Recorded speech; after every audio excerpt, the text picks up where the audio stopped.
and the subsequent evidence indicated it was the accused who was involved. Right? A detailed investigation of many months confirmed all that evidence, and he was charge sheeted. Right? But in matters of rape, if the victim is alive, we have direct evidence of who has committed the crime. But after being raped, if she is killed, then the prosecution has to rely upon indirect evidence unless there are eyewitnesses.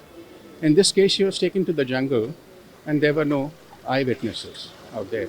So the prosecution has relied upon circumstantial evidence out there.